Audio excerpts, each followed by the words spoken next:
ಪ್ರತಿಭಟನೆಯನ್ನು ಬೆಂಬಲಿಸಿದ ಚಿತ್ರದುರ್ಗ ಬಡಗಿ ನೌಕರರ ಕ್ಷೇಮಾಭಿವೃದ್ಧಿ ಸಂಘದ ಅಧ್ಯಕ್ಷರಾದ ಜಾಕೀರ್ ಹುಸೇನ್ ಮಾತನಾಡಿ, ಕಾರ್ಮಿಕರಿಗೆ ಸಿಗಬೇಕಾಗಿರುವ ಸವಲತ್ತುಗಳನ್ನು ಸರ್ಕಾರದಿಂದ ನೀಡಬೇಕೆಂದು ಸರ್ಕಾರಕ್ಕೆ ಒತ್ತಾಯಿಸಿದರು. ಅಸಂಘಟಿತ ಕಾರ್ಮಿಕರ ಬಗ್ಗೆ ಅವ್ರಿಗೆ ಚಿಂತನೆ ಐತೆ. ಆಮೇಲೆ ಸರ್ಕಾರ ಒಂದು ಕಣ್ಣಿಗೆ ಬೆಣ್ಣೆ ಒಂದು ಕಣ್ಣಿಗೆ ಸುಣ್ಣ. ಅದು ಯಾಕೆ ಹೇಳ್ತಿದ್ರು ಅಂದ್ರೆ, ಕಟ್ಟಡ ಕಾರ್ಮಿಕರಿಗೆ ಏನೋ ಸ್ವಲ್ಪ ಸವಲತ್ತು ಸಿಗ್ತದೆ ಕಟ್ಟಡ ಕಾರ್ಮಿಕರಿಗೆ.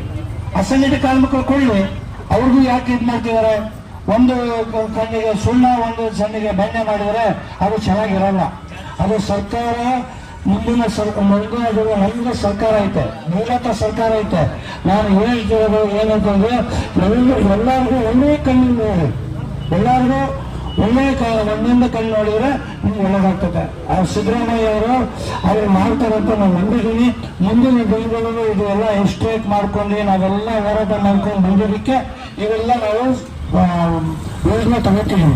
ಈ ಕಟ್ಟಡ ಕಾರ್ಮಿಕರು ಏನು ಕೊಡ್ತಿದ್ರ ಅದು ಅಸಂಘಟಿತ ಕಾರ್ಮಿಕರು ಕೊಟ್ಟರೆ ಅನುಕೂಲ ಆಗ್ತದೆ. ಇನ್ನು ಬೇಡಿಕೆ ಜಾಸ್ತಿ ಇದಾವೆ. ನಮಗೆ ಮನೆ ಇಲ್ಲ, ಬಡವರಿಗೆ ಮನೆ ಜಾಸ್ತಿ ಇದು ರೇಟ್ ಜಾಸ್ತಿ ಆಗ್ತದೆ, ಇಡಕ್ಕಾಗ್ತಾ ಇಲ್ಲ, ದುಡಿಮೆ ದೊರೀತಾ ಇಲ್ಲ. ಬಹಳ ಕಷ್ಟ ಕಾರ್ಮಿಕರಿಗೆ ಬಹಳ ಕಷ್ಟ ಐತೆ. ಅವರು ಅರ್ಥ ಮಾಡ್ತಾರೆ. ಕಾರ್ಮಿಕರಿಗೆ ನಿಗಮ ಮಂಡಳಿ ಮಾಡಬೇಕು.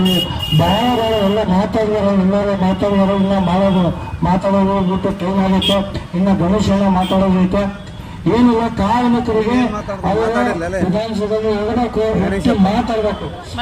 ಕಾರ್ಮಿಕರಿಗೆ ಕಟ್ಟಡ ಕಾರ್ಮಿಕರು ಅಸಂಘಟಿತ ಕಾರ್ಮಿಕರು ಒಂದು ಮಾಡಬಾರ್ದು, ಎಲ್ಲಕ್ಕೂ ಒಂದು ಮಾಡಿದ್ರೆ ಒಳ್ಳೆದಾಗ್ತಂತ. ನಮಸ್ತೆ.